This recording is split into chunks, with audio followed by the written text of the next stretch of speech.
Nicola and welcome to Forever Young Autobiographies. Today we're talking about a life in pictures, how to make a life story scrapbook album in 3 easy steps. And hang about with me until the end as I have a free gift for you if you're thinking about interviewing a loved one to tell their life story. First off, a little bit of an intro if you're new.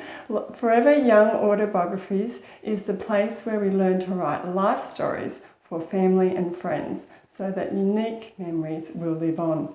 And it'd be awesome if you could follow, subscribe and like the show. Now for a life in pictures, this topic, I've got a quick little story for you to kick it all off.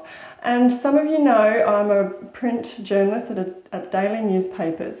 And when I was back in art school learning photojournalism, I had a lecturer who gave us a 24-hour photo series challenge. And my fellow students and I had to attend a Anzac Day memorial parade and photograph it. We were up and down the procession. Some of us were on the vehicles in the parade. Others had other bandages up high in the buildings, and we took hundreds of photos and we had to whittle these down into a photo series and hand them in. And I bring this up because it's really similar to the concept which we do when we are compiling a life story. When we're writing a book, whether we're doing a photo scrapbook, we need to whittle down these memories to just a handful. You know, there's too much to include, and that's why I've come up with this video. I'm going to share with you 3 sort of key steps that you need to take to do this. Now, to kick it off, the first thing that you need to do is to select the images that you're going to use. Now could be for your story or a loved one's story. So you're thinking that images that represent the time and the events that are key to telling the life story. So you want a selection, and you've got to turn on your film director's sort of brain. You need to think about telling through pictures a story that has a beginning, a middle and an end, which would be present day. So you need to get that holistic view. Each image will tell its own story, but it's part of a bigger stories as a photo series. So that's key. Now, over at my website, I have a list of key type of pictures that you could include, starting with an ancestor pic all the way through to a modern day portrait photo. So that's just a basic beginning of 12 key pictures. And you could include, say, up to 20 pages in your scrapbook album. I'd suggest using 1 key image per page, but you can include a montage, to help tell the story with different layers. But make sure you have one larger picture, one dominant picture, the hero picture of the page. That will help jump out at people and really show the crux of the story for that image. Okay, we've selected our images. The next thing we want to do is to include a caption. Now, when I'm at the newspaper, we have 1-sentence captions, but there are extended captions which can go up to sort of 5 to 6 sentences. And that's great because you can get a bit more information. So when you're writing your captions or short stories to go along with your scrapbook images, you need to think about being conversational. Imagine you're showing the photo to somebody else who's completely fresh to it and you're explaining what's happening in the photo. That's kind of what you need to put in your captions, whether they're sort of 1 sentence or maybe a few sentences. I like to include some key information. Each caption should answer these questions: who, what, when, where, why and how. The 5 W's and the H. If you can include the answers to all those points in your caption, and it's really doing its job.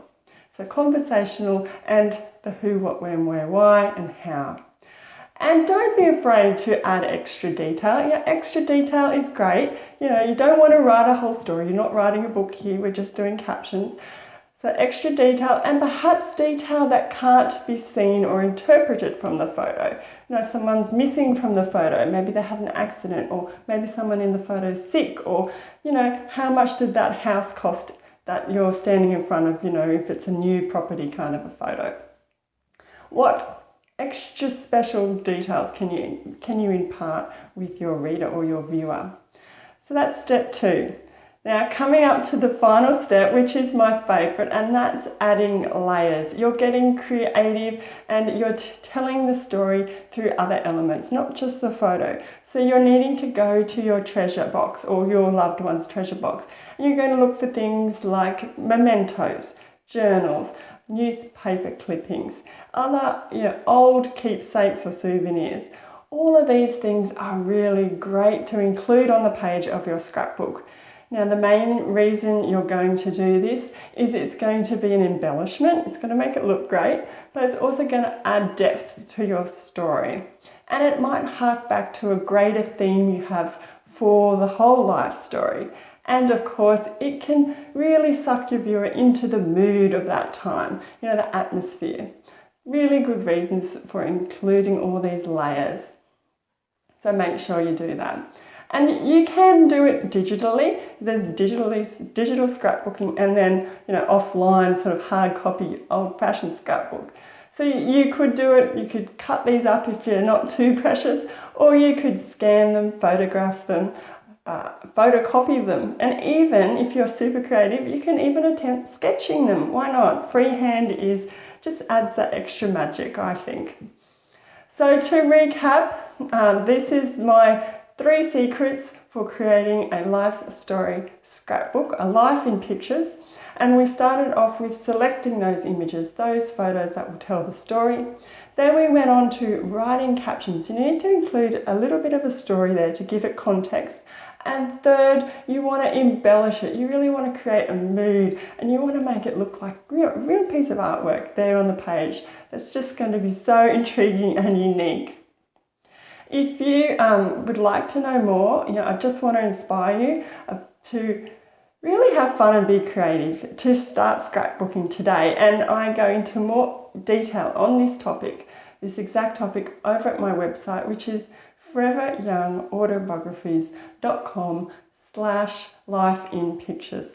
And if you head there, I'll have that photo shot list for you, suggested photos that you can include, and links to other resources that may be helpful.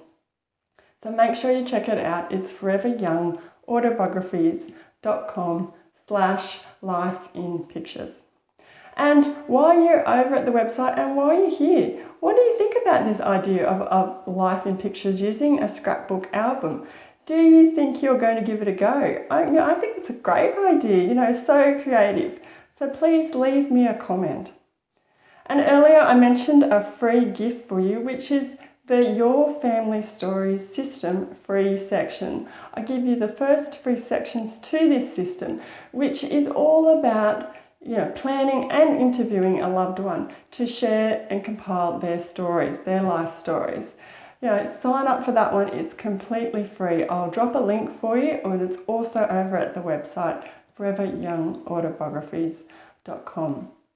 Now, I'll be back again really soon with a new topic. And again, it's awesome if you could follow and subscribe the show.